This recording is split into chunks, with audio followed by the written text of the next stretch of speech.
So your partner or your friend or your family member has just given you some criticism that you did not see coming.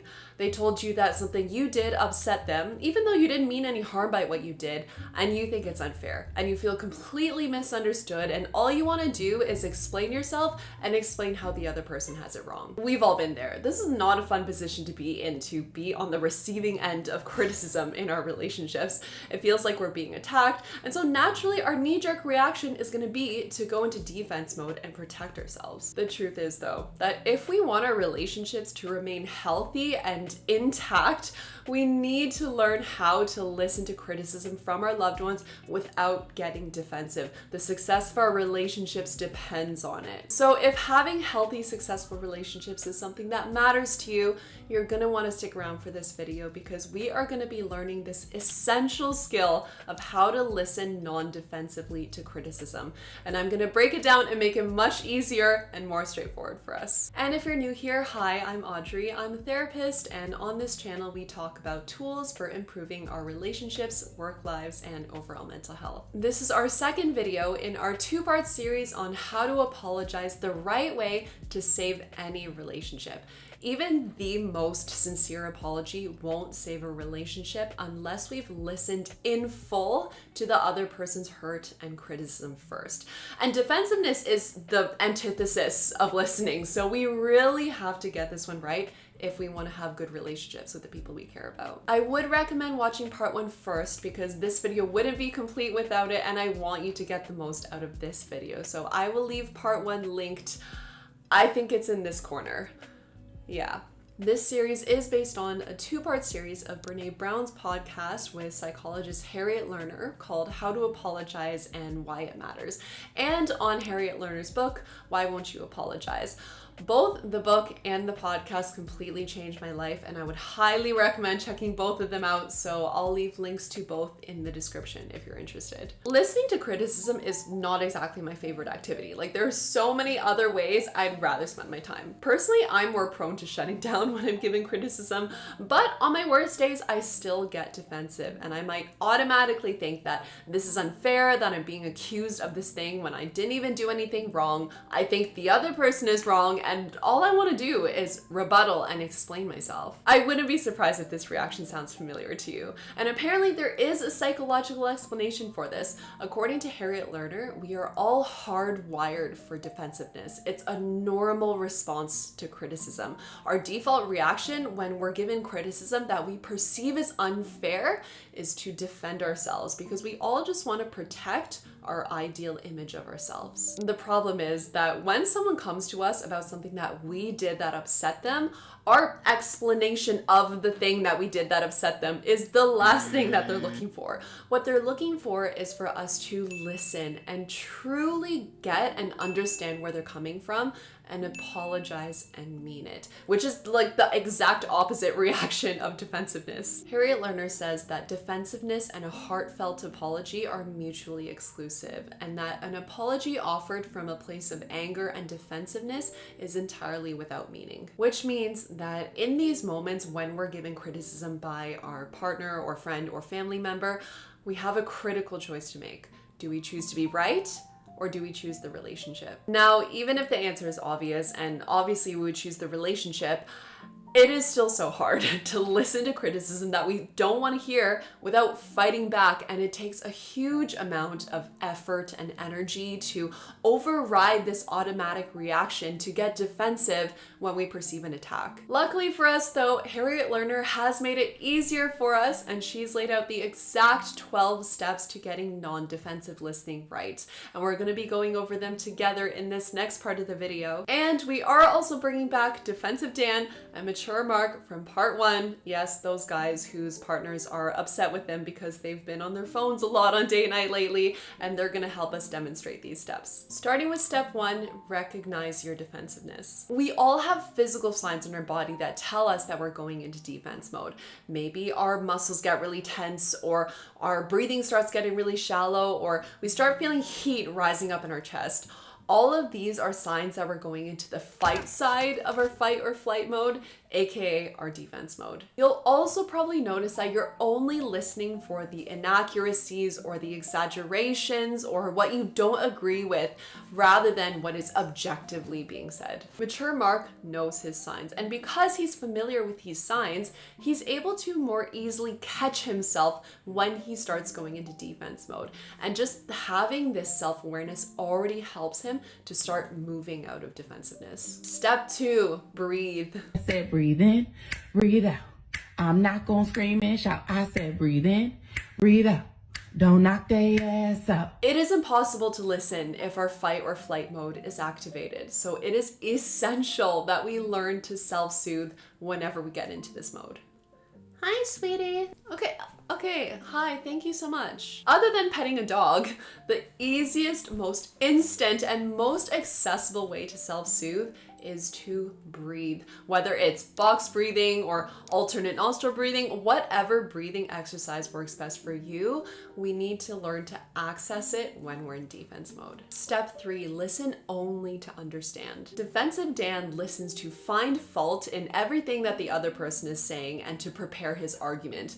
This is not actually listening. On the other hand, mature Mark listens to discover what he does agree with. Also, he knows that his partner probably has a point, even though he doesn't want to admit it because there's no way that he can possibly get it right all the time. He also knows that now is not the time to interrupt, to correct or refute or criticize back, which requires him to not talk.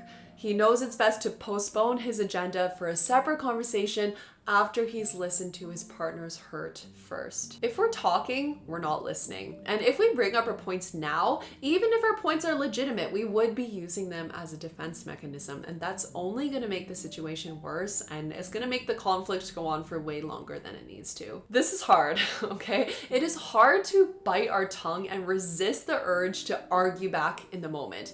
But it is so worth it. And we can make it easier for ourselves by reminding ourselves that we will have a chance to share our side soon. And if our side is legitimate, that's all the more reason to save them for later. Step 4, ask questions about what you don't understand. Defensive Dan doesn't get why it's so upsetting to his partner that he's on his phone on date night. And so he asks questions in a frustrated way, like, what is going on? What's the big deal? What do you mean? He also tends to ask questions to pick apart his partner's argument and test the validity of what they're saying. So questions like, at what moment exactly did I take out my phone? And were you even talking in that moment? Was I even required to be paying attention to you in that moment? On the other hand, mature Mark gets curious about his partner's experience and asks questions as a way of understanding his partner's experience better. So he might ask questions like, can you tell me about a moment that I was on my phone? What was going on in that moment? How did you feel in that moment? And by asking these questions, mature Mark shows to his partner that he cares about understanding them better, which in itself already helps to start healing before he's even apologized yet. Step 5, find something you do agree with. Mature Mark might agree with his partner that being on his phone as much as he has on date night is not okay, but he might not agree with his partner's criticism that it was because he was on his phone that she was in a bad mood, which then caused her to get into a fight with her best friend later that night. In this case, he accepts responsibility for his behavior, which is being on his phone, and the impact of that behavior, which is causing his partner hurt. But he doesn't accept responsibility for causing his partner to get into a fight with her friend. And he communicates this to his partner in a separate later conversation that this is something that they see differently. And he asks, how does it feel for you to know that this is something we see differently? Apologizing doesn't mean giving in to unreasonable criticisms or taking the blame for things that are completely off the mark. What it does mean is we take full accountability for the portion that we are responsible for, and that we are as generous as we can be with this portion. Step 6, apologize for your part. We should all be experts on this by now after watching part 1 on how to deliver a true apology, so let's move on to step 7. Let the other person know that he or she has been heard and that you will continue to think about the conversation. At the end of this tough conversation with his partner, mature Mark might say something like, what you're telling me is really important to me and I am going to keep thinking about it, and I want you to let me know if more comes up for you. The other person person is looking to know that what they said has reached us and affected us, and that we are going to keep thinking about it rather than just having everything they said completely slip out of our mind and we're never going to think about it again. Step 8, thank the other person for sharing their feelings. Mature Mark knows it took a lot for his partner to bring this up with him, and so he tells his partner that expressing gratitude and appreciation is usually something we only do in relationships for the nice things, but it matters just as much for the hard things. Step 9, take the initiative to bring the conversation up again. Depending on how severe the hurt was, it might not be completely resolved in one conversation as much as we might want it to. Harriet Lerner says that high stakes situations call for an apology that's a long distance run, one that may require us to sit on the hot seat and listen with an open heart to the anger of the wounded party on more than one occasion. The apology isn't what ends the conversation, it's what diffuses the intense emotions to set the ground for ongoing future conversations. These follow-up conversations are really important, and a lot of the time they are left to the hurt party to initiate them. But it shouldn't just be their job. If we hurt them and it was that bad, we have a responsibility to bring it up with them too.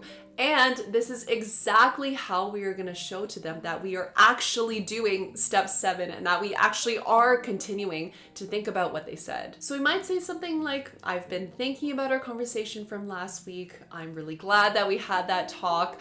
I wanted to check in and see if anything else has come up for you since then. Step 10, draw the line at insults. Non-defensive listening doesn't mean just sitting there and allowing someone to assault us. So if the other person starts yelling or name calling or just being unkind, that is when we have to put an end to the conversation. So that's when we'd say something like, I really want to hear what you have to say. However, I can't listen when you approach me like that or when you raise your voice. I need you to approach me with respect and I need you to talk to me calmly. Step 11, don't listen when you can't listen well. Sometimes we simply might not have the emotional bandwidth to hear criticism. Maybe because we haven't slept well in a few days or we had a really tough day at work, and we know that in this state, we aren't going to be able to respond to criticism in a mindful, demure way. And that's okay. And it's better to be honest about this with the other person than to try to power through their criticism when we know we're not going to be able to take it well. Also, to make sure that the other person doesn't feel like we're just dismissing them, it's important to suggest a specific time that we're going to come and revisit the conversation. So we might say something like, what you're telling me is important and I want to hear what you have to say. Right now, I am exhausted. I had a really tough day at work and I don't have the capacity for this conversation right now. Let's revisit this tomorrow evening when I feel better and I can give you my full attention. Step 12, define your differences. We can have a healthy relationship while still disagreeing about certain things. And this is probably the most difficult thing about relationships is respecting and tolerating differences. Mature Mark is allowed to see being on his phone during date night differently than his partner. Maybe he doesn't see it as offensive and maybe he wouldn't care if his partner was on their phone during date night. And he should communicate this difference to his partner. It's just a matter of how and crucially when he brings it up. The timing is key here. The time when his partner is sharing their side is not the time. The time when he's apologizing is not the time. Only after he has listened in full to his partner's hurt and has offered a true, sincere apology, that is the time. We need to listen first before we can get our point across. And this is also going to give us the best chance at being heard. Expressing a difference doesn't mean that we're trying to change the other person's mind or that we're imposing our way of thinking onto them. It simply means defining a difference while allowing the other person to think and feel and react the way that they do. Expressing a difference also means letting the other person know that we want to have the type of relationship where we understand that this is something that we see differently and that we accept each other for it and that we can talk about it. So those are Harriet Lerner's 12 steps to non-defensive listening. I really hope that you found this video helpful and that it has helped make non-defensive listening a bit more concrete and less like this abstract thing. And of course, I hope it sets you up for success in your relationships. Next week, I have a video for those of us who have been hurt and who have the criticism to give. We are going to be talking about how to get our point across in a way that's going to make it most likely for us to be heard and for the other person to respond well. So I really hope to see you then. In the meantime, if you haven't caught part 1 of the series yet, I will leave it over here for you to check out. But in any case, as always, I hope you're doing well, and I will see you next time. Bye.